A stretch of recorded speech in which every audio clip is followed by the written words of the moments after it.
19 heures. Donc, c'était à ça. Amen.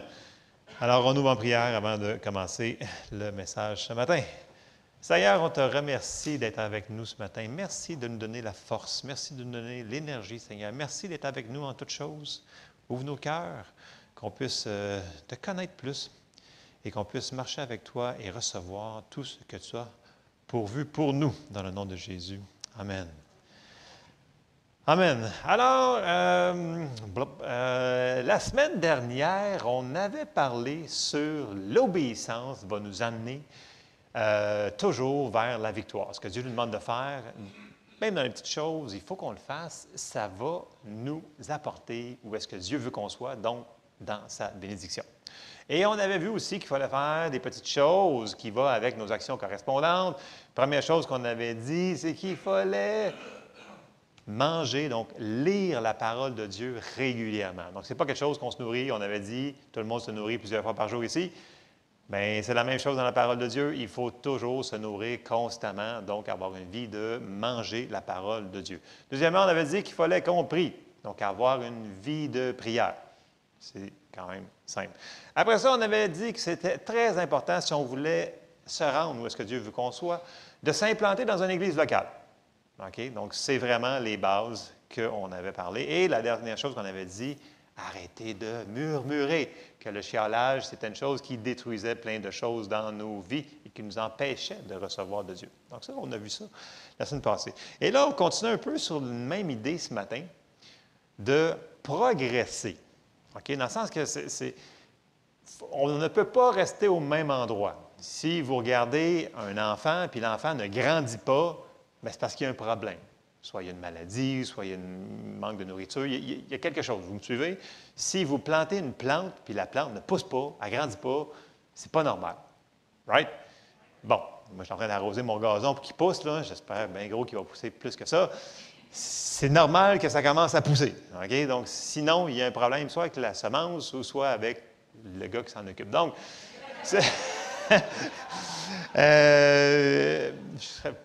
la semence va être bien correcte. Le gars, il travaillait fort pour qu'elle pousse. Il a fait chaud. Mais ça s'en vient, là. Je vois plein de petits morceaux verts qui poussent. Bref, c'est comme ça dans notre vie. Il faut que ça pousse. Amen. Et pour faire cela, nous devons faire des choses. La première chose qu'on va retourner voir, c'est il va falloir le titre du message ce matin, c'est « Construire sur les fondements ». Vous allez voir dans les prochains versets pourquoi que j'ai mentionné ça. Quand on se nourrit de la parole de Dieu. Bon, dans les premiers chapitres d'Hébreux, ça va nous parler qu'on commence, puis là, on se nourrit de la parole, puis au début, bien, on est capable de manger du lait. De boire du lait de la parole et de l'assimiler. Puis là, ça nous dit que, ça continue dans Hébreux, on se rend jusqu'au verset 5, là, ça nous dit qu'éventuellement, on passe du lait de la parole à la viande de la parole, dans le sens qu'on est capable d'en chunker plus, puis on est, tu sais, à force. Puis ça nous dit deux choses aussi. Ça nous dit, dans ces versets-là, Hébreux 4, 5, ça nous dit qu'à force aussi, pas seulement de la manger, mais de la mettre en pratique. OK, là, je résume plein de versets de passage. Donc, ça, c'est ce qu'il nous dit de faire. Puis là, ça nous dit, Paul, il dit, bon, l'auteur des Épîtres aux Hébreux, qui va marquer dans votre Bible, mais on pense que c'est Paul, mais je ne le dirai pas. Une fois qu'on fait ça, il dit là, vous grandissez, et c'est bien. Mais là, après ça, il va dire, il faut faire d'autres choses. Et on arrive à Hébreux, chapitre 6, et là, il va commencer à parler sur des fondements que nous devons faire et mettre en application et ne pas les réenlever. Et on s'en va dans Hébreux 6 et on va commencer au verset 1, dans la Louis II pour commencer. Alors, ça nous dit, « C'est pourquoi, laissant les éléments de la parole de Christ, c'est phrasé bizarrement, mais vous allez voir tantôt, ça va être plus clair, tendons à ce qui est parfait, sans poser de nouveau le fondement du renoncement. Là, il va nous mentionner 6 choses de base, que tout le monde sont pas mal d'accord, mais écoutez, soyez attentifs à ça. Du renoncement aux œuvres mortes, de la foi en Dieu, de la doctrine des baptêmes avec un S, de l'imposition des mains, de la résurrection des morts et du jugement éternel. C'est ce que nous ferons si Dieu le permet. Donc, Paul, il nous dit, écoute, il y a des fondements que vous avez déjà reçus, mais il ne faut pas les enlever, il faut les laisser là. Puis, la manière que c'est phrasé, je vais vous la lire dans la Bible français courant. Regardez bien, c'est le même passage, donc Hébreux 6, 1 dans la Bible français courant. Je voulais l'avoir dans les meilleures traductions étaient dans l'Amplified et dans les... Fait que la Bible français courant était le plus proche de ce que je voulais dire dans les mots. Ça nous dit, verset 1, « Ainsi, tournons tous vers un enseignement d'adulte. » Okay, il veut qu'on parle de grandir, d'avancer. Un enseignement d'adulte en laissant derrière nous les premiers éléments du message chrétien. Donc, on l'a reçu, ces éléments-là. Puis là, il dit, nous n'allons pas poser de nouveau les bases de ce message. La nécessité de se tourner des actions. Donc, il va mentionner les 6 mêmes choses qu'on a vues dans la Bible de Louis II. De se tourner des actions néfastes, de croire en Dieu, l'enseignement au sujet des baptêmes avec un S et de l'imposition des mains, l'annonce de la résurrection des morts et du jugement éternel. Verset 3, progressons. C'est là ce que nous allons faire si Dieu le permet. Donc, il nous dit, il veut que l'on progresse. Donc, si on recule dans les versets qu'on n'a pas lus, il veut qu'on se nourrisse de la parole, mais il veut aussi qu'on arrête de reposer les fondements. Dans le sens qu'une fois qu'on sait quelque chose, okay, donc les 6 bases qu'on a effleurées là, il ne faut pas toujours les remettre en question. Donc, dans le sens que si on ne les a pas placés, bien, plaçons-les. C'est les fondements, c'est les bases de notre vie chrétienne. Parce que c'est comme si on essaie de construire une maison. Puis là, bien, vous mettez les fondations. Puis là, la semaine d'après, tu dis, non, non, je les enlève. Puis après ça, tu remets. Là, tu les enlèves. Puis là, un moment donné, tu décides de construire. Mais la fondation, puis là, tu ne pourras pas progresser dans la construction de ta maison. Right? C'est qui a construit une maison ici, là, OK? On met la fondation, puis après ça, on commence à mettre le restant par-dessus. On ne commence pas en haut. Fait qu'il faut, si on veut avancer vers le haut, il faut qu'on laisse la fondation là. Right? Puis les fondations qu'il nous a dit, c'est ces 6 choses-là. Et tout le monde, on les connaît, ces choses-là. Par contre, est-ce qu'on a décidé de les mettre en pratique? Et c'est pour ça que je vous dis, c'est un petit peu une suite à la semaine passée, dans le sens que, est-ce qu'on a obéi aux petites choses que le Seigneur nous a demandé de faire sur ces fondations-là? Est-ce qu'on les met en pratique? Et ce matin, je n'aurai pas le temps de passer sur les 6 fondations. Ce matin, ce que j'avais vraiment dans mon cœur, c'est qu'on doit s'attarder sur la fondation des baptêmes. OK? Bon, les baptêmes, dans votre Bible, vous allez en avoir grosso modo 7 qui sont mentionnés, différents types de baptêmes. On va se concentrer sur 3 baptêmes qu'on connaît, qui sont plus familiers pour nous autres. Première chose qu'on va regarder, c'est, je mets une fondation là, sur le message. Premièrement, ce qu'on va regarder, c'est quand il parle sur les baptêmes, tout le monde sait qu'il y a le baptême d'eau. Bon, vous le connaissez par cœur, mais on va quand même faire un passage sur ça pour être sûr que ce que je vous dis existe dans la parole de Dieu. Right? Les mercredis soirs, qu'est-ce qu'on fait? On dit qu'est-ce qu'on croit, puis pourquoi qu'on le croit, parce qu'il est à quelque part dans la Bible. Et c'est ce qu'on fait depuis des mois et des mois et des mois. On dit, c'est pas mon opinion, c'est ce que la parole de Dieu nous dit. Donc, on trouve des versets pour trouver c'est quoi. Parce que des fois, c'est facile de se laisser aller par ce qu'on a cru il y a 40 ans, une tradition, quelqu'un qui nous a dit, mais ça ne veut pas dire que tout ce qu'on croit. Ah, puis à ma grande surprise, à moi aussi, des fois, je lis des affaires, je suis comme, hein, pour de vrai, ça contredit totalement ce que je croyais. Alors, il faut apprendre à changer. Amen. Je sais qu'on n'aime pas le changement, mais des fois, il faut vraiment faire des efforts et dire, écoute, c'est pas hors contexte, je vais le prendre et je vais le mettre en application. Amen. Amen. OK, on s'en va quelque part avec ça. Le baptême d'eau, bien, c'est simple. OK? Le baptême d'eau, on va aller dans Matthieu 28, versets 19 à 20. Donc, c'est notre commandement que Jésus nous a dit. Puis, souvenez-vous, là, le baptême d'eau, ça sert à nous identifier à Jésus. Ça nous lie davantage à Dieu parce qu'en obéissant à ce qu'il nous a demandé de faire, qu'il nous a dit de faire ça, donc c'est un commandement, bien, on reste dans son alliance. Okay? Parce qu'il nous a dit de faire ça. On va lire Matthieu 28, 19 à 20, ça dit « Allez », il est partout, là. Vous connaissez le baptême d'eau, là, je ne ferai pas une grande parenthèse sur ça. Là. « Allez, faites de toutes les nations des disciples, les baptisant au nom du Père, du Fils et du Saint-Esprit. Il parle du baptême d'eau. Et enseignez-leur à observer tout ce que je vous ai prescrit. Et voici, je suis avec vous tous les jours jusqu'à la fin du monde. Donc, ce geste-là, on le fait par rapport à, on obéit à Dieu. C'est un geste symbolique de la mort et de la résurrection de Jésus. On s'identifie, on témoigne que nous autres, on meurt au vieil homme, sous l'eau. On ne vous laisse pas sous l'eau mourir, là. On vous relève, c'est important.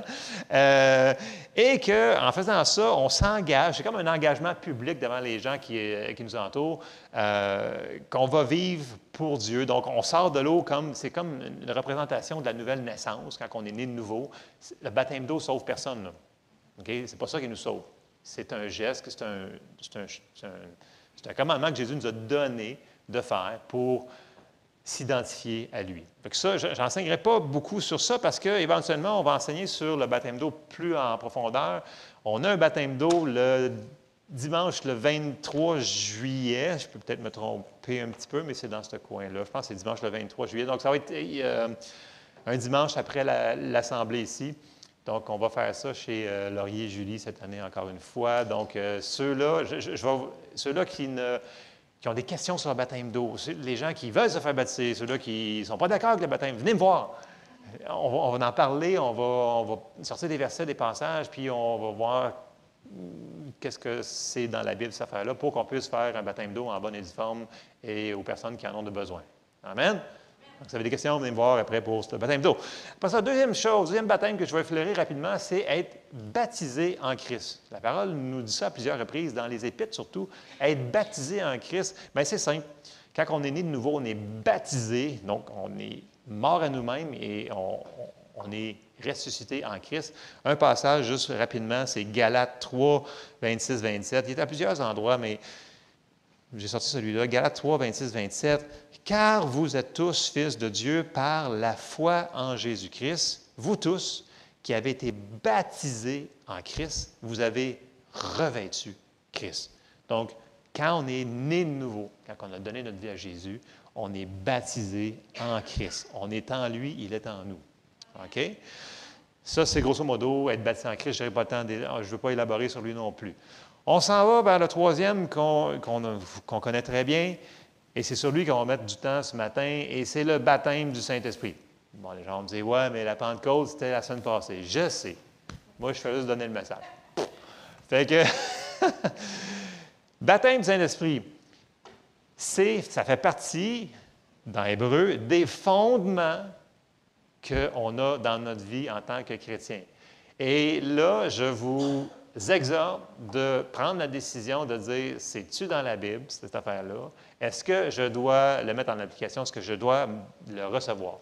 On va voir, c'est quoi cette affaire-là? On va voir comment on le reçoit et quels en sont les bénéfices. Donc, ne les laissez pas sur la tablette. On ne peut pas être trop longtemps en manquant une fondation. Parce que s'il nous manque une fondation, comme je vous dis, on ne peut pas progresser à 100 %. Amen? Tout le monde, on veut tout progresser dans nos vies, dans toutes les sphères. Et le baptême du Saint-Esprit est tellement important.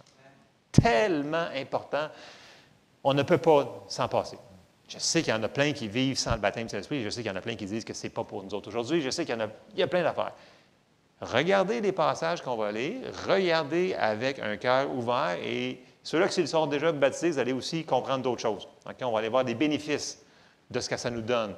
Et il y en a d'autres, là, parce que je n'aurai pas le temps, on continuerait jusqu'à la fin de la soirée, mais juste, suivez-moi, là, puis il faut prendre une décision si ces fondements-là, puis ceux qui ont été baptisés du Saint-Esprit, puis qui ne prient plus en langue aussi, c'est une exhortation à « Come on, reprends la balle, puis serre-toi-en ». On va voir différentes choses. D'accord, on commence, et on met la fondation, on s'en va dans Matthieu 3 et au verset 11. Et là, c'est Jean-Baptiste qui parle, il dit « Moi, je vous baptise d'eau ». Donc, on va tout de suite le baptême d'eau, on va ces choses séparées. Pour vous amener à la repentance, mais celui qui vient après moi est plus puissant que moi, et je ne suis pas digne de porter ses souliers. Lui, il vous baptisera du Saint-Esprit et de feu. Bon, le Saint-Esprit, ce n'est pas une chose, ce n'est pas une patente, ce n'est pas une colombe, c'est une personne. OK? C'est aussi une puissance. Méga puissance. Méga puissance. OK? Ça, il faut qu'on réalise ça. Donc, ce matin, je veux vraiment qu'on comprenne ces choses-là. Je sais que tout le monde ici, vous avez entendu parler du baptême du Saint-Esprit. Tout le monde. Je suis certain que je vous demanderais, tout le monde a entendu parler. Mais il n'y en a pas toutes qui ont décidé de le mettre en application. Pour de vrai, de vrai. Je vous le dis, je vous connais. Il y en a que, c'est comme moi, ouais, c'est là, c'est quelque part. Mais qu'est-ce que tu vas faire avec? Pas grand-chose. Ben, qu'est-ce que tu fais? Ben, je vais attendre. Tu vas attendre quoi? C'est rendu au ciel? Puis tu vas boiter tout le long rendu là-bas? Non, non, il faut prendre des décisions, man. Bon, OK, je vais essayer d'être moins direct. OK. Donc, une fois qu'on a décidé que c'est pour nous autres, qu'on n'a pas besoin de convaincre Dieu, de supplier Dieu que ça nous appartient, ça va tomber dans la section de la réception de nous autres. OK? C'est une question de réception, de recevoir le baptême du Saint-Esprit. Bon.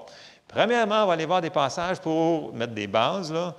1, il faut trouver dans la parole, c'est où cette affaire-là? Le premier passage qu'on va effleurer, c'est Acte 1, versets 4 à 8. Donc là, Jésus, juste avant qu'il s'en aille au ciel, il parle à ses disciples. Il parle aussi aux apôtres. Puis il va leur dire des choses. Et là, si on commence Acte 1, verset 4, c'est Jésus qui parle, c'est la dernière chose qu'il va dire avant qu'il s'en aille. OK? On écoute avec des grandes oreilles.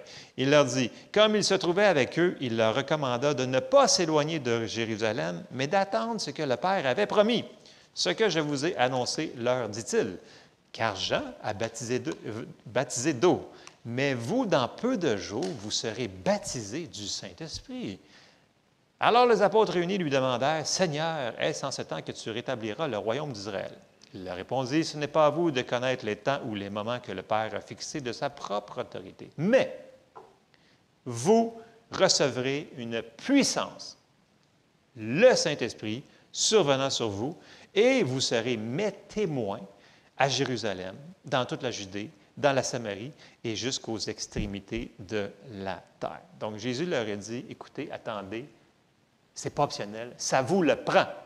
Donc si Jésus a dit que ça vous le prend, ça nous le prend. Qui sommes-nous pour l'obstiner? C'est très silencieux. Hein? Donc, Jésus a dit qu'il y en avait besoin pour faire ce qu'il avait besoin de faire, d'aller. Est-ce que nous autres, on n'aurait pas de besoin parce que le monde est moins compliqué, moins difficile? Par hasard? Je ne penserais pas. Hein? En tout cas, bref, gros raisonnement. Donc, ça serait un peu contredire ce que Jésus vient de leur dire, qu'on n'a pas besoin de Saint-Esprit aujourd'hui. On en a réellement, vraiment, grandement, etc. Les mots me manquent, pour dire qu'on en a vraiment de besoin. Donc, c'est un premier passage. Deuxième chose, ça nous dit que nous devons lui demander, OK, le baptême du Saint-Esprit. Un passage, puis je vais essayer d'être le plus condensé possible, là. Luc 11, versets 10 à 13. OK? Vous le connaissez. Puis là, je suis sûr que vous connaissez la plupart de ces passages-là, quasiment, vous pourriez me les citer quasiment. Mais bon, ça a l'air qu'il faut qu'on réentende et qu'on réentende, parce qu'on a des choses à mettre en pratique. Luc 11, verset 10. Jésus dit, « Car quiconque demande, reçoit. Celui qui cherche, trouve. Et l'on ouvre à celui qui frappe. » Donc, il faut qu'il y ait une certaine faim et soif, il faut qu'on demande. Quel est parmi vous le père qui donnera une pierre à son fils s'il lui demande du pain? Et s'il demande un poisson, lui donnera-t-il un serpent au lieu d'un poisson? Ou s'il demande un œuf, lui donnera-t-il un scorpion? Si donc, méchants comme vous l'êtes, vous savez donner de bonnes choses à vos enfants, à combien plus forte raison le Père céleste donnera-t-il le Saint-Esprit à ceux qui le lui demandent? Donc, je pense qu'on a un verset blindé pour s'appuyer que si on lui demande le Saint-Esprit, c'est ce qu'il va nous donner. Donc, il ne faut pas avoir peur. Parce qu'il y en a plein qui disent, « Ouais, mais si je le demande puis je reçois quelque chose d'autre. » Non. La volonté de Dieu, c'est ce qui est marqué dans sa parole. Fait que si vous voulez savoir sa volonté, bien, lisez ces passages-là. Vous avez sa volonté. Right? Donc, arrêtez de dire, il y en a qui disent, « Ouais, mais dans la volonté mystérieuse de Dieu, peut-être parce que pour moi, je suis tellement spécial que Dieu va me donner. » Non! Non, s'il vous plaît. On retourne à ce qui est marqué, puis c'est ça la volonté de Dieu. OK? On n'est pas différent de personne. Amen? OK. Bon. Une doctrine qu'il faut qu'on défasse ce matin, c'est la doctrine de il faut que j'attende et j'attende et j'attende. Je me suis déjà stoulé souvent sur mon témoignage, là. Je ne pense pas le répéter un matin, là. OK, il n'y a nulle part dans la Bible qui nous dit que nous devons attendre. OK, à part Acte 1, le Saint-Esprit n'était pas encore descendu, mais il est arrivé, il y a 2000 ans. Il est vraiment ici, là. Il est là, là. Fait que là, on n'a plus besoin d'attendre, parce qu'il est déjà arrivé. Êtes-vous d'accord avec moi, là? Il est déjà arrivé. C'est déjà fait, c'est accompli. OK? Fait qu'on n'a pas besoin de supplier Dieu, marcher à genoux, monter les marches de l'oratoire Saint-Joseph à genoux. Non, c'est fait. OK? Donc, pourquoi attendre quand on peut recevoir? Bon, on s'en va dans Acte 2, 1 à 4, pour être sûr qu'il est vraiment arrivé, là, on va le lire. Puis après ça, on va avancer sur d'autres choses et on va faire on va rentrer plus en profondeur. Bon, il est arrivé le jour de la Pentecôte, comme je vous l'ai dit, Acte 2, verset 1, ça nous dit, le jour de la Pentecôte, ils étaient tous ensemble dans le même lieu. Tout à coup, il vient du ciel comme un bruit, comme celui d'un vent impétueux, et il remplit toute la maison où ils étaient assis. Des langues semblables à des langues de feu leur apparurent séparées les unes des autres, et se posèrent sur chacun d'eux. Et ils furent tous remplis du Saint-Esprit et se mirent à parler en d'autres langues selon que l'Esprit leur donnait de s'exprimer. On voit tellement de choses là-dedans. Premièrement, le ministère du Saint-Esprit en tant que tel. Jésus est rendu au ciel et parce qu'il dit, si je ne m'en vais pas, je ne pourrai pas vous l'envoyer. Même si Dieu est partout, sont trois personnes. Je sais que pour notre tête, c'est trop compliqué. On n'a pas besoin de tout comprendre. On fait juste dire, bien, c'est comme ça. Ils sont trois, on ne comprend pas, mais c'est comme ça. Puis là, ça dit, il va vous l'envoyer. Il est arrivé quand? Au jour de la Pentecôte. OK? 40 jours après la Pâque, grosso modo. Il est arrivé, il est ici. Et là, l'évidence du baptême du Saint-Esprit, c'est le parler en langue. Ça nous dit, selon que l'Esprit leur donnait de s'exprimer. Puis là, si on continue à lire, on voit que tout le monde qui était de différentes nationalités les entendait parler dans un langage de leur propre langue. Donc, on peut avoir des langues aussi qui sont vraiment des langues chinoises, mandarin, thaïlandais, peu importe. Là. On ne pose pas de questions. On dit ce qu'on a comme chose à dire dans notre esprit. Parce que ça vient de... Quand on prie en langue, quand on parle en langue, ça vient de notre esprit. C'est notre esprit qui prie. Ce n'est pas nous autres. Donc, ça bypasse notre tête. Et c'est merveilleux, ça. Parce que notre tête a besoin d'un bypass. Je vous le dis. Vraiment besoin d'un bypass. Parce qu'on est très limité avec ce qu'on a en haut ici. Aussi intelligent que vous êtes, là. C'est pas ça que je veux dire. Dans le sens qu'on a besoin d'y aller par les fleuves d'eau vive qui vont sortir de notre sein qui vient d'ici. Là. OK? C'est là que ça se passe. Bon. Il faut qu'on croie qu'on peut le demander, qu'on peut le recevoir par la foi, comme n'importe quelle chose que Jésus nous a donnée. OK? C'est comme ça qu'on le reçoit. Et là, je le sais qu'il y a des gens qui vous ont dit probablement qu'il faut attendre. Mais comme je vous le répète, puis on va aller voir quelques passages tantôt, il n'y a aucun endroit. Quand les gens y ont été enseignés sur le baptême du Saint-Esprit, ils ont reçu. Il n'y a aucun endroit qui ça nous dit qu'on doit attendre. Fait que les gens qui sortent, qui retournent dans Acte 1, puis ils disent, regarde, c'est marqué, il faut attendre. Ils parlaient à qui? Aux apôtres, v'là 2000 ans. Ceux-là, il fallait qu'ils attendent. L'autre chose, j'ai entendu des gens, ouais, mais il faut que j'aille un billet d'avion à Jérusalem parce qu'il a dit d'aller à Jérusalem. Nous autres, notre Jérusalem, c'est où est-ce que le Seigneur nous a dit d'aller. OK? Fait que s'il nous a dit d'aller à Granby, bien allez à Granby. C'est ça, votre Jérusalem. Right? C'est ça, là, aussi simple que ça. Là. Ça s'applique pour d'autres choses aussi. Là. Fait que ne laissez pas les gens sortir hors contexte des passages qui sont très clairs si on lit le chapitre en entier, puis peut-être le chapitre avant ou après. Ça va clairer pas mal de confusion. Juste en faisant ça. Prends pas long, là. 5-10 minutes. Vous venez de régler là, une vie peut-être. Super important. Je vous sors un passage, Matthieu 15, 6. Vous annulez ainsi la parole de Dieu au profit de votre tradition. Jésus dit ça aux pharisiens parce qu'il avait rajouté par-dessus la loi plein d'affaires sur le lavage des mains, les ci, les ça, qui sont nulle part dans l'Ancien Testament, nulle part dans leur loi, puis qui avaient rajouté, puis qui faisaient. Puis ça nous dit qu'en faisant ça, ça annulait la parole de Dieu à cause de leur tradition. Donc, ne laissons pas les choses qu'on a entendues, peu importe dans quelle église, peu importe dans quelle dénomination, nous dire que le baptême du Saint-Esprit n'est pas pour nous autres aujourd'hui, on ne peut pas le recevoir, choses comme ça. Il faut défaire ça. Et là, je vais rentrer dans on n'a pas besoin d'attendre. Quand on reçoit quelque chose par la foi, on peut l'avoir immédiatement. Donc, quand on croit qu'on l'a demandé, quand on croit qu'on le reçoit, on le reçoit immédiatement, il est là. Bon, maintenant, c'est une question de réception, dans le sens que nous devons décider de dire les syllabes qui sont dans notre esprit, qu'on va percevoir de notre bouche, et c'est nous autres qui décidons. OK?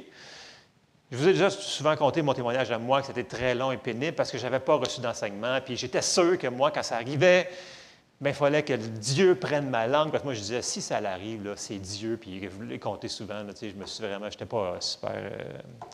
ça a été long et pénible pour rien, parce que je le voulais, mais j'étais sûr qu'il fallait que ça ait des boules de feu, la flamme, tout le kit, là, les lumières qui...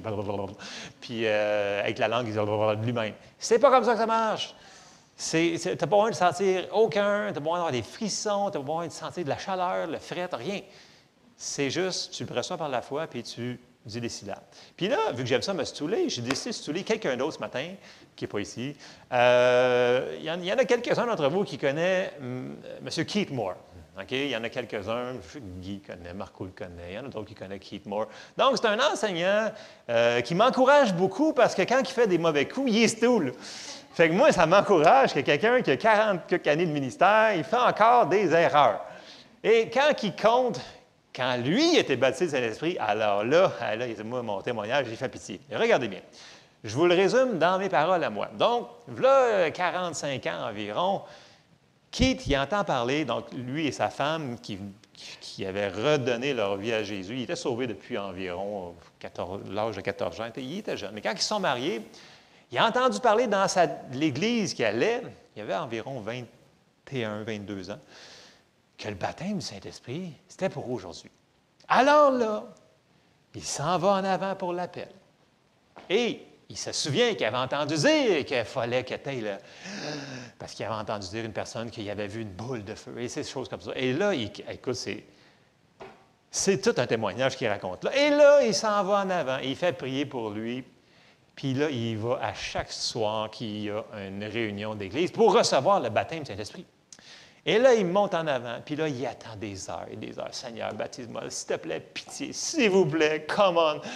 Et ça dure pendant des semaines. Là, un moment donné, puis là, il restait tard le soir, tellement que le pasteur lui a donné les clés de l'église. Il dit, tiens. Il dit, vas-y, tu resteras là tant que tu veux, toute la nuit. Écoute, le pasteur, il était tanné, là. Mais le pasteur, il disait, mais il faut que tu attendes. On ne sait pas, c'est mystérieux. Fait que là, lui, qu'est-ce qui se passe? Bien, on continue. Fait qu'il continue à attendre, semaine après semaine. Là, quand il y avait des gens qui étaient là pour prier avec lui, il priait avec lui. Puis là, il y en a qui me disaient, laisse-toi aller, laisse-toi aller. Puis il y en a d'autres qui, en même temps qu'ils posaient les mains sur lui, ils disaient, avouez, lâche pas, lâche pas. L'autre, laisse aller, lâche pas, lâche pas. Là, il sortait de là, c'était épuisant. Il était fatigué. Là, écoute, c'était compliqué. Et là, ça continue, ça continue. Et là, à un moment donné, il y en a un qui vient le voir et dit, d'après moi, si tu rases ta moustache, tu vas l'avoir.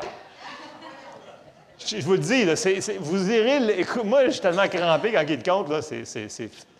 Fait que là, souvenez-vous, là, c'est début 80, fin 70, la moustache, si tu avais une moustache, tu étais un homme. Il a rasé sa moustache. Il voulait tellement, il a rasé sa moustache. Il n'a pas reçu plus. Il continue, Seigneur, pitié, comment, s'il te plaît, s'il te plaît. Et là, sa femme était tellement à bout. OK? Sa femme qui vient d'un background catholique. OK? Elle vient un soir. Elle avance en avant. Parce que là, dans ce temps-là, il séparait les hommes d'un bord et les filles de l'autre. OK? C'est une dénomination. Et là, elle arrive, elle dit, Seigneur, s'il te plaît, pitié. Elle dit, peux-tu qu'ils reçoivent ce qu'ils demandent? Ça fait trop longtemps. Et là, ça donne qu'elle est baptisée, parce qu'elle dit, je le reçois. Pouf! Elle est baptisée Saint-Esprit. Là, lui, il regarde ça, il fait comme, non. Ah non. Ben là, fait que là, le pasteur, il l'amène. Il y avait un étang en arrière. C'est dans la contrée, en arrière du Mississippi. Bref, la même soirée, ils vont la baptiser dans l'eau, parce qu'écoute, elle est baptisée Saint-Esprit, il faut qu'on la baptise dans l'eau. L'eau était gelée, elle n'a rien senti. Elle a prié en langue pendant 3 jours de temps. Là, lui, il était comme, non, là, il y a quelque chose de pas correct. Là, il y a quelque chose de pas correct. Et là, sa femme, elle a reçu. Puis là, elle dit, écoute, elle dit, j'ai juste demandé, puis j'ai reçu. Il fait, je le sais, ça fait des mois que je le fais. Et là, ça dure des mois. Et là, pour une Je pense que ça fait environ plus que 6 mois. Là. Ça dure, là. Il est persistant, là. Et là, un soir, encore, il est chez eux, puis il est à genoux à terre sur son tapis rouge, puis là, il prie, Seigneur, pitié, pitié, pitié. Et là, après plusieurs heures de prier, il manque de gaz, il n'est plus capable. Il se couche par terre. Puis là, tout à coup, il vient tranquille, il arrête de parler. Tu sais, avec ton intellect, à un moment donné, tu manques de mots à dire. C'est pitié, s'il vous plaît, merci. Tu comme, à un moment donné, tu ne sais plus comment le dire. Hein? Manque de gaz, il est sur le dos. Et là, il est tranquille. Tout d'un coup, il dit, voyons, il me semble que j'ai des syllabes en dedans. Là, il fait comme, Chatala, Bokoshi. Puis il dit, non, ça ne pourrait pas être simple de même. Là, il dit, il continue à dire, Koshoto les men de qui le par, Yorshutu. Non! Là, la troisième fois, il fait comme, t'es là, Broju, je t'accale la mandru. Et là, il fait, et là, il a décidé en désespoir de dire, bien, écoute, je l'ai vraiment su, il est là, il faut juste que je coopère. C'est la réception qu'il faut que je fasse. Et là, il fait comme, ouais, OK, d'accord, c'est ça, c'est ça. Et là, bien entendu, il a réalisé que c'était lui. Et là, il s'est mis à s'en servir. Et ça a vraiment changé leur vie au complet. Mais je vous le donne comme exemple. Là, puis je vous skip des choses qu'il a dit, c'est tellement drôle. Mais bref, il dit, ça ne peut pas être si simple que ça.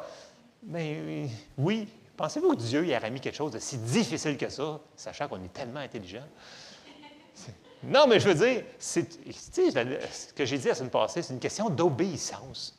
À un moment donné, là, quand ça te dit que ça prend ça, puis tu le sais, là, sa femme, là, est arrivée simplement en avant, pitié, il faut que ça arrête, on se couche trop tard, il travaillait le lendemain, come on. Elle a reçu du premier coup qui est monté à l'avant. Voilà. Donc, tout ça pour dire, on n'a pas besoin d'attendre des mois à supplier, à demander que le feu de Dieu, que les lumières flashent, qu'il y ait des tonnerres, qu'il y ait des éclairs, pour recevoir le baptême du Saint-Esprit. Vous me suivez? OK. Et là, ça va vous prendre des passages parce que là, on ne peut pas vous dire, ouais, il a dit ça. Non, non, non. C'est la Bible qui dit ça. OK? Il y a beaucoup de gens qui vont vous donner des témoignages similaires, comme moi, qui ont eu beaucoup de misère. Moi, j'ai décidé de parler en langue dans mon casque de moto parce que j'étais à bout de moi avec. Moi, ça a pris 1 an et quelques avant que je commence à dire mes syllabes. Parce que je trouvais que c'était trop bizarre. Ça ressemblait à un dialecte indien. Ça fait comme 3 niche. C'était vraiment 3 syllabes vraiment bizarres. J'écoute. Puis, le pire, c'est que quand je sortais d'ici, puis le monde qui imposait les mains ici pour le baptême de l'Esprit, il dit, je sais que tu l'as, je sais que tu l'as. Bien, il dit, moi, je ne l'ai pas. Quand je vais parler, ça va être Dieu. J'étais sûr qu'encore là, il est lui qui prenait ma langue, je l'ai dit plusieurs fois. C'est pas ça. Mais par cause de désespération, moi, j'étais là, je m'en allais en moto, puis j'avais des syllabes en dedans. Je dis, Seigneur, peux-tu être ça? Mais il n'y a personne qui m'entend, donc j'ai rien à perdre. Fait que dans mon full face, quand tu as un full face, il n'y a personne qui peut te voir puis t'entendre. Fait que j'ai commencé à dire 3 syllabes bizarres, puis ça finit par d'autres syllabes plus compliquées. Je dis, c'est aussi simple que ça. Ah bon? Mais il n'y a personne qui me l'avait dit, par contre, que c'était simple comme ça. Et ça m'a retardé. Par contre, une fois, je l'ai eu. Écoute, on m'avait tellement dit, là, si tu es baptisé du Saint-Esprit, puis tu pries 1 heure à langue par jour, il dit, après 1 an, tu ne seras plus jamais la même personne. J'ai dit, moi, je le mets que je l'aille, je vais m'en servir. Et comme de fait, je m'en suis servi. Bref, plein de gens ont reçu comme ça, juste par la foi. Il faut juste obéir à ce qu'on perçoit à l'intérieur. Au début, ça ne sera peut-être pas si fluent, ça peut être bizarre de syllabes. On n'a pas besoin de tout comprendre. Amen? OK, il faut que j'avance. Mais c'est bon, là, je fais une fondation sur ça. Là, OK? Là? Fait que c'est pas moi qui se stoule, je peux vous stouler plein de monde que je connais aussi qui c'est arrivé la même chose. Mais l'enseignement de la parole va enlever ces choses-là. Donc, attendre, ou en anglais, qui appelle tarrying. Tarrying, ça veut dire demeurer à un endroit puis ne pas bouger. Mais c'est ça que le monde, ils font quand on attend. Tu restes à la même place puis tu n'avances pas. Nous autres, on parle un matin qu'on veut progresser. Amen? On va mettre les choses en action. Bon, on s'en va dans Acte 8 au verset 14. Donc, on va aller voir, grosso modo, 3 manières de recevoir le baptême du Saint-Esprit d'une manière assez simple. L'imposition des mains, la prière et, bien entendu, entendre la parole de Dieu qui nous enseigne sur le baptême du Saint-Esprit. On s'en va dans Acte 8 au verset 14. Et là, ça nous dit, « Les apôtres qui étaient à Jérusalem, ayant appris que la Samarie avait reçu la parole de Dieu, y envoyèrent Pierre et Jean. Ceux-ci, arrivés chez les Samaritains, prièrent pour eux afin qu'ils reçussent le Saint-Esprit. car ils n'étaient encore descendus sur aucun d'eux, ils avaient seulement été baptisés au nom du Seigneur Jésus. OK? Ils n'avaient pas entendu parler qu'il y avait un Saint-Esprit.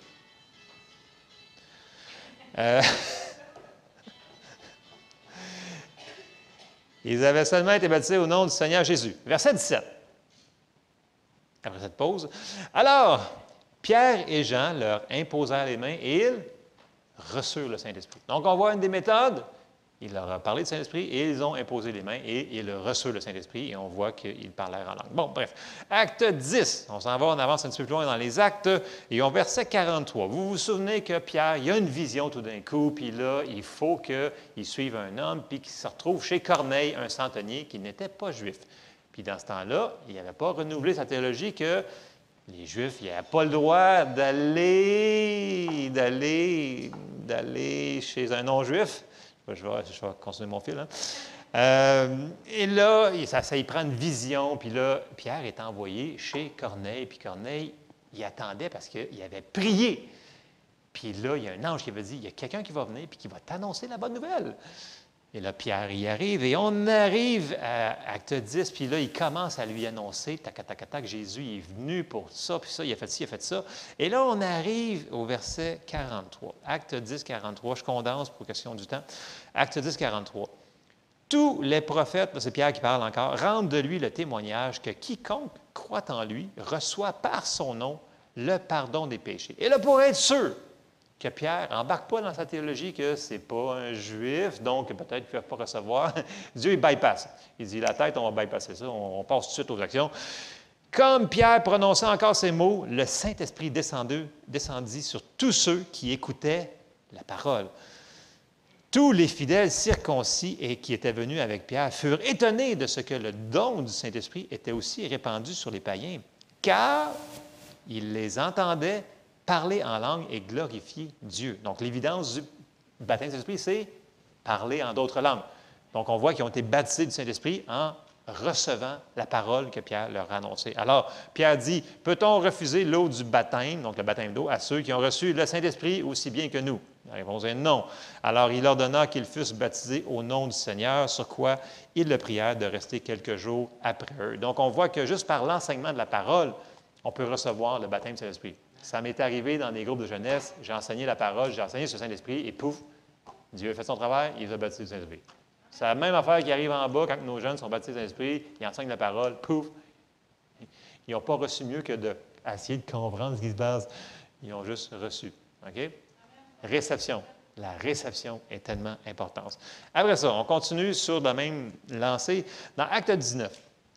Là, c'est Paul. Paul est rendu à Éphèse. Et là, il arrive là, il dit, qu'est-ce qui se passe? Acte 19, verset 1. Pendant qu'Apollos était à Corinthe, Paul, après avoir parcouru les hautes provinces de l'Asie, arriva à Éphèse. Ayant rencontré quelques disciples, il leur dit, avez-vous reçu le Saint-Esprit? Quand vous avez cru? Ils lui répondirent, nous n'avons pas même entendu dire qu'il y a un Saint-Esprit. Donc, comment veux-tu être baptisé d'Esprit si tu n'as jamais entendu parler du Saint-Esprit? Mais ça ne marche pas. La foi vient de ce qu'on entend vient de la parole de Dieu. Il faut que tu l'entendes au moins que ça existe, cette chose, cette personne-là. Donc, verset 3, il leur dit, de quel baptême avez-vous donc été baptisés? Ils leur répondirent, du baptême de Jean. Donc, on sait que c'est le baptême d'eau, le baptême de repentance. Mais ils avaient cru en Jésus. Bon, et ça, on fast-forward, verset 4. Alors, Paul dit, Jean a baptisé du baptême de repentance, disant au peuple de croire en celui qui venait après lui, c'est-à-dire Jésus. Sur ces paroles, ils furent baptisés au nom du Seigneur Jésus. Lorsque Paul leur eut imposé les mains, le Saint-Esprit vint sur eux et ils parlaient en langue et prophétisaient. Est-ce que ça a pris des semaines? Non. Ils ont entendu la parole, ils ont dit, on va le recevoir. Et c'est comme ça qu'ils ont été baptisés du Saint-Esprit. Donc, on n'a pas besoin de convaincre Dieu, on n'a pas besoin de supplier Dieu. C'est un fait qui est accompli. C'est une chose qui a déjà été donnée, le baptême du Saint-Esprit. On le prend par la foi. Donc, que ce soit par l'imposition des mains, quand quelqu'un vous impose les mains pour recevoir le baptême du Saint-Esprit, faites juste dire, je reçois, et vous allez le recevoir. On le prend par la foi. Sans nécessairement... J'avoue que des fois, il peut y avoir des choses qui se passent. OK? C'est Dieu. Et le Saint-Esprit, c'est la puissance de Dieu. Donc, ça se peut des fois qu'il y en a qui soient un petit peu plus exubérants à la puissance de Dieu. Il peut se passer plein de choses, mais on n'y va pas par nos sentiments. OK? On y va. Si on veut vraiment avancer, si on veut progresser sur les fondations, les fondements, on y va sur ce qui est marqué dans la parole. La parole nous dit que c'est à nous autres, qu'on le sente ou qu'on ne le sente pas, on le prend par la foi. C'est comme quand on est né de nouveau. Il y en a qui me disent, écoute, moi, j'ai senti là, des choses. Je dis, ah ouais, moi, je n'ai rien senti. Moi. Ça n'a aucun rapport à nos... C'est pas physique, c'est spirituel. Donc, nos sentiments, ce que notre chair et notre corps y ressent, ça n'a pas rapport. OK? Ça, c'est la base, c'est clair. Bon, on va aller voir quelques bénéfices. Écoute, il y en a tellement, là. Tellement. Et souvenez-vous que le baptême du Saint-Esprit, c'est comme la porte d'entrée vers le surnaturel. Okay? C'est la puissance de Dieu. Et quand on commence à prier en langue, il se passe plein de choses. On va aller voir juste quelque chose pour nous encourager à prier en langue. Mais pas juste prier en langue une fois par mois. Non, prier en langue régulièrement. Ça devient une manière de vivre, finalement. Et vous allez voir, on va aller voir quelque chose, quelques petites choses, mais quelques grandes choses que ça donne le baptême du Saint-Esprit, le prier en langue. On va commencer par aller dans 1 Corinthiens 14. Ça nous dit, « Celui qui parle en langue s'édifie lui-même, celui qui prophétise édifie l'Église. » OK. Le mot ici pour édifier, je vous l'ai souvent mentionné, c'est le même mot utilisé en grec, ça dépend de votre concordance, quel âge qu'elle a votre concordance. C'est le même mot qu'on se sert pour faire la construction d'un bâtiment. OK? Donc, il y a cette définition-là aussi. Mais il y a aussi l'autre définition plus récente qui est le même mot qui est utilisé en grec pour recharger une batterie. C'est le même mot utilisé qu'ils vont utiliser si on parlait grec. Donc, je vais recharger une batterie, c'est le mot okodoméo. C'est la même chose qui est utilisée. Donc, quand on prie en langue, on se recharge par l'Esprit de Dieu qui est la puissance. On se construit nous autres mêmes comme si on construisait un bâtiment. Donc, qui de vous a trop de recharge de puissance? Personne. On n'est jamais trop édifié. Donc, on ne peut jamais trop parler en langue. Donc, premier bénéfice qu'on peut voir dans la parole de Dieu, c'est dans 1 Corinthiens 14, 4. Tout de suite après 1 Corinthiens, tout de suite avant, je veux dire, 14, 2, ça nous dit, « En effet, celui qui parle en langue ne parle pas aux hommes, mais à Dieu, car personne ne le comprend, et c'est en esprit qu'il dit des mystères. » Dans la version Weymouth, c'est une version anglaise, une vieille version, mais qui est vraiment pile. Le verset il est traduit par « Quand quelqu'un prie en langue, il exprime les vérités cachées de Dieu. » Quand on prie en langue, on prie des choses qu'on ne connaît pas, on prie des mystères de Dieu. Et on le prie pour notre vie, à nous autres, pour les gens autour de nous autres, pour ce qui va arriver dans le futur, ce qui va avoir de besoin. On le prie déjà d'avance. On prépare le terrain qui est en avant de nous autres, qu'on va avoir à faire face. Donc, c'est le fun de défricher le devant de nous autres, de notre vie, en priant en langue. C'est ce qui arrive. On défriche ce qui va arriver en avant. On va arriver dans une situation, puis on va être exactement pile poil. Et on va se rendre là parce qu'on va avoir prié en langue. Ça, c'est les mystères. Quand en français, il dit des mystères, c'est les mystères de Dieu. C'est fort, là, juste en priant en langue. Pas loin de comprendre ici, c'est en dedans que ça se passe. Deuxième chose que j'aimerais aller voir, c'est dans Jean 14, verset 16. La présence, quand on prie en langue, rappelons-nous tout le temps que c'est à cause qu'il vit en dedans de nous autres. Donc, quand on prie en langue, ça nous rappelle que, hey, il est en dedans de nous autres. Je ne suis pas tout seul. Donc, on n'est jamais tout seul. J'en avais déjà parlé dans une sermon, ça. On n'est jamais tout seul. Jamais tout seul. Mais c'est bon parce que c'est lui, c'est le Saint-Esprit. Jean 14, 16, ça nous dit « Et moi, je prierai le Père et il vous donnera un autre consolateur, il parle du Saint-Esprit, afin qu'il demeure éternellement avec vous. L'Esprit de vérité que le monde ne peut recevoir parce qu'il ne le voit point et ne le connaît point. Mais vous, vous le connaissez car il demeure avec vous et il sera en vous. » Donc, le Saint-Esprit, il habite où? En nous. Il est toujours là. Donc, quand on prie en langue, ça nous fait réaliser, hey, il est là, parce que c'est de lui que ça vient, les syllabes que l'on dit, par notre bouche naturelle. Amen? Ça, c'est un autre bénéfice. Ça nous rappelle, hey, c'est vrai, je ne suis pas tout seul. Il est avec moi, il est là, c'est mon coach, c'est mon consolateur, c'est mon conseiller, il est là pour m'aider. C'est un autre privilège. Autre privilège, quand on prie en langue, on prie la parfaite volonté de Dieu pour nos vies, pour les plans de Dieu pour nos vies, pour les choses qu'on ne connaît pas, mais que, comme je vous disais, qu'on a besoin de faire face. On s'en va dans Romains 8, verset 26, des passages qu'on connaît, là, mais il faut s'en souvenir que ces bénéfices-là, ils nous appartiennent. Romains 8, 26 nous dit, « De même aussi, l'Esprit, donc le Saint-Esprit, nous aide dans notre faiblesse, car nous ne savons pas ce qu'il nous convient de demander dans nos prières. » J'ai dit tantôt, on est très limité si on se limite juste à ce qu'on sait avec notre tête. On est vraiment limité. À un moment donné, il faut aller plus loin. Il faut vraiment se servir de lui, ce qu'il y a illimité, puissance illimitée. Là. Illimité. Car nous ne savons pas ce qu'il nous convient de demander dans nos prières, mais l'Esprit lui-même intercède par des soupirs inexprimables. Ça, c'est en nous autres.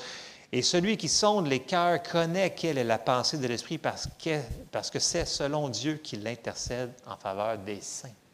Wow! Donc, même si on ne sait pas quoi demander, priez en langue. On prie en langue. Puis on va savoir des choses, on va percevoir des choses. On fait comme, ah oui, il faut que je fasse ça. Et on obéit à ce qu'il nous demande de faire. Autre chose, dans Jude 20, ça nous dit, « Pour vous, bien-aimés, vous édifiant vous-même sur votre très sainte foi, priant par le Saint-Esprit. » Donc, on l'a vu tantôt, ça nous édifie nous-mêmes. Et l'autre chose que ça fait, c'est que ça édifie notre foi parce que quand on prie en langue, on ne sait pas quelle syllabe qu'il va y avoir après. Donc, ça prend de la foi pour prier en langue. Right? Bon, oui, au début, quand on a première syllabe qu'on va décider de parler, ça prend de la foi pour agir, ça prend des actions correspondantes. Mais après ça, quand on continue, il faut le faire par la foi. On prie en langue par la foi. C'est comme ça que ça se fait. Tout se fait par la foi. Un autre avantage qu'on a, 1 Corinthiens 14, verset 15, ça nous aide à arrêter de chialer. C'est une merveilleuse chose. On va lire le passage, vous allez voir pourquoi je vous dis ça. Parce que quand on est dans une attitude d'être reconnaissant, là, c'est plus dur de chialer. C'est plus dur de nous mettre dans le trouble. Donc, c'est le fun de prier en langue, ça nous aide. Donc, on s'en va à 1 Corinthiens 14, verset 15, ça nous dit « Que faire donc? Je prierai par l'Esprit, mais je prierai aussi avec l'intelligence. Je chanterai par l'Esprit, mais je chanterai aussi avec l'intelligence. » On va vraiment les deux, là. Autrement, si tu rends grâce par l'Esprit, comment celui qui est dans les rangs de l'homme du peuple répondra-t-il « Amen » à ton action de grâce, puisqu'il ne sait pas ce que tu dis? Tu rends, il est vrai, d'excellentes actions de grâce, mais l'autre n'est pas édifié. Donc, en réalité, c'est pour nous autres qu'on le fait. On le fait pour rendre d'excellentes actions, pas juste des bonnes, mais des excellentes actions de grâce. Ça, c'est bon, ça. Parce qu'en étant en priant en langue, je vous dis, là, prier en langue, là, puis essayer de chialer tout de suite après. C'est quasiment infaisable. Ça va vous prendre une couple de minutes. Essayez-les. Il va falloir revenir dans la situation. Ah, c'est vrai, là. Ah, non, c'est vrai. Ah, ouais, là, ça va mal. Puis là, vous priez en langue, vous faites ah non, ça va aller, on va passer au travers. Puis là, vous arrêtez, puis là, vous essayez tout de chialer. Essayez-les, vous allez voir. C'est pas facile. Parce qu'on dit des choses dans l'esprit. OK. Dernière chose que je vais aborder, écoutez, il y en a des trollés, là. Je sais comment ça se dit pas, là. Il y en a beaucoup, beaucoup, beaucoup plus que ce qu'on va regarder ce matin dans le temps qu'on a, là. Parler en langue nous aide à dompter notre langue. Vous allez me dire, qu'est-ce que ça veut dire? OK. Vous souvenez-vous, dans Jacques 3,8, il parle de la langue est comme un feu, puis personne ne peut la dompter. Bon, Jacques 3,8 nous dit, mais la langue, aucun homme ne peut la dompter. C'est un mal qu'on ne peut réprimer. Elle est pleine d'un venin mortel. Donc, jusque-là, ça a l'air vraiment push comme verset. Mais c'est vrai ce qu'il nous dit là, c'est la parole de Dieu. Mais là, si on abandonne notre langue au Saint-Esprit pour parler en autre langue, nous faisons un pas de géant vers la soumission de tous nos membres à Dieu, car si on arrive à lui soumettre notre langue, qui est le membre le plus indiscipliné, bien, on va arriver aussi à lui soumettre tous les membres de notre corps. Et ça, je le cite directement de Kenneth E. Hagin, qui avait fait ça, quand j'ai vu ce passage-là, puis il l'avait expliqué comme ça, je suis comme, wow, c'est donc bien vrai ça. Parce que ta langue, elle arrête de dire des niaiseries, elle dit directement la volonté de Dieu quand tu pries en langue, et ta langue devient en ligne à dire la parole de Dieu. C'est un point merveilleux qu'on doit faire. Donc, en terminant, si on veut avancer avec Dieu, nous devons décider de mettre les fondations une fois pour toutes. À un moment donné, il faut prendre des décisions dans la vie sur certaines choses, surtout des choses qui sont aussi importantes que ça. On veut avancer, bien, le baptême du Saint-Esprit fait partie de ça pour avancer. Le baptême du Saint-Esprit, le parler en langue, c'est une puissance que Dieu nous a donnée pour vivre en vainqueur. Puis comme je l'ai dit tantôt, c'est la porte qui nous amène dans le surnaturel de Dieu. Donc, je vous encourage ce matin, premièrement, ceux qui ne l'ont pas reçu, cherchez-le, demandez-le. Si vous voulez, si vous le désirez, demandez-le, vous allez le recevoir. Et j'ouvre, il nous reste encore quelques minutes, là. S'il y en a qui veulent, on peut leur imposer les mains ce matin pour recevoir par la foi. OK? On peut prendre quelques minutes, OK? Vous allez survivre, là, vous avez encore un petit peu de réservoir, là. On va survivre, OK? Donc, première chose, ceux-là qui ne l'ont pas reçu, ou qui pensent qu'ils l'ont reçu, ou qui pensent qu'ils l'ont reçu il y a 30 ans, puis le ruisseau est séché. Bon, il est temps de recommencer à que les fleuves coulent de votre sein, OK? Donc, il n'est jamais trop tard. Donc, j'ouvre un appel là, ce matin. Je n'en fais pas souvent, mais là, je l'avais à cœur de le faire ce matin. Bref, s'il y en a, je vais ouvrir l'appel. Deuxième chose, ceux-là qui le sont baptisés de l'Esprit, pendant qu'on va prier pour ceux qui le veulent, priez tous en langue, en même temps que nous autres.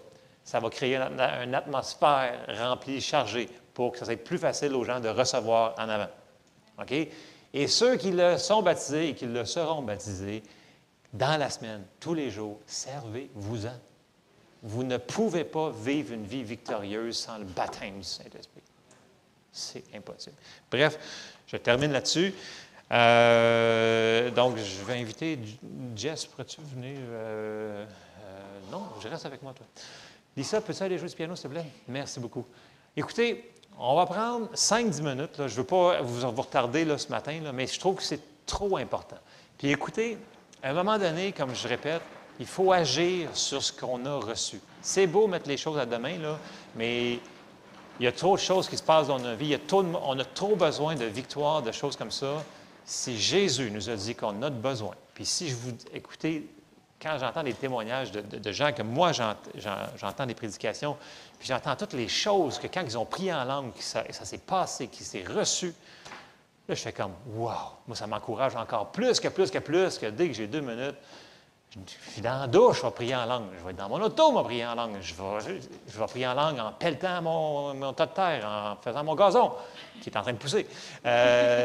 C'est important de prendre ce temps-là parce que ça bypass mon super cerveau, super intelligent.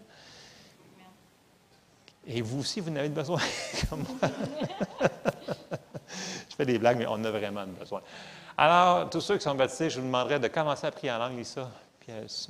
Pianoter, s'il te plaît. Puis, alors, ceux qui voudraient qu'on impose les mains, ça fait pas mal. Pour recevoir le baptême de l'Esprit, je vous invite de vous avancer en avant. On va prier pour vous autres. Faites juste le recevoir par la foi. Et c'est aussi simple que ça. Quand vous avez des syllabes, vous les dites.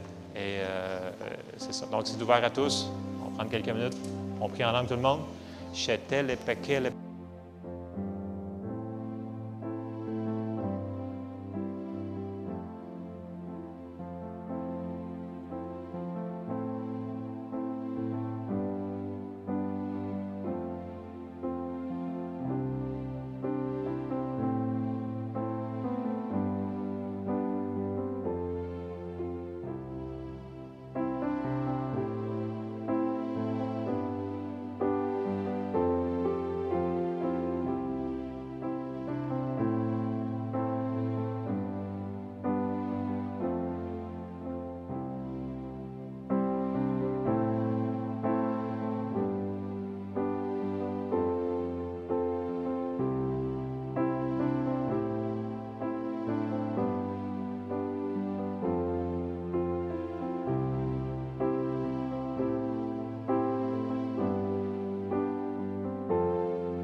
Pour ceux-là qui, ça fait longtemps, qui ont arrêté de prier en langue, priez. Priez, c'est là. C'est pas parti. C'est encore là. Faites juste laisser. Prenez par la foi et priez en langue.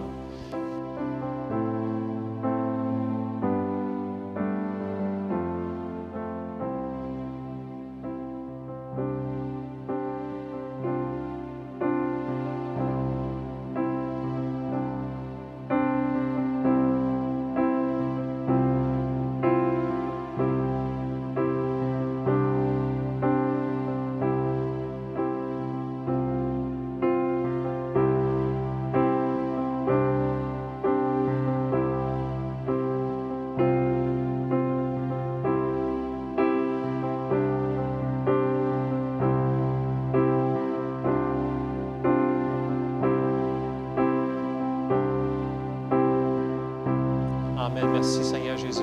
Vous savez, vous n'avez pas besoin de faire ça à l'Église, là, dans le sens que ceux-là qui me disent, écoute, j'ai pas perçu, il y avait plein de monde, il y avait trop de choses qui se passaient, puis j'ai pas perçu le silence. C'est pas grave. Arrivez chez vous, puis faites comme Keith, puis chez vous à terre, puis calmez-vous, puis laissez monter les syllabes, puis dites-le. Soyez obéissants à recevoir ce que Dieu vous a déjà donné.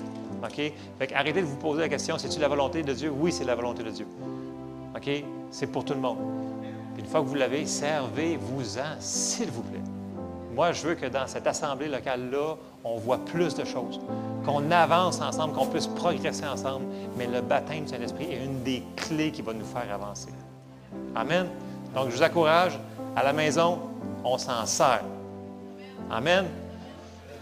Merci, Seigneur, parce que tu as prévu, Seigneur, tellement de privilèges, Seigneur, en toi, Seigneur. Et merci, Seigneur, pour le baptême du Saint-Esprit qui est disponible pour chacun d'entre nous. Je te demande, pour ceux qui cherchent, Seigneur, de les aider à percevoir et à être braves et à dire les syllabes qu'ils vont percevoir dans leur esprit. Et je te remercie pour tous ceux qui prient en langue dans cette assemblée, Seigneur. Merci parce que tu es avec nous, tu nous conseilles, tu nous diriges, tu nous révèles les choses à venir. Merci, Seigneur, pour ta bonté. On te loue, on te remercie dans le nom de Jésus. Amen. Amen, amen. Soyez bénis. N'oubliez pas aussi que dans l'ange, c'est facile à recevoir. Mettez-vous à louer Dieu, mettez un petit peu de musique, puis ça peut vous aider aussi à recevoir. Amen. Soyez bénis.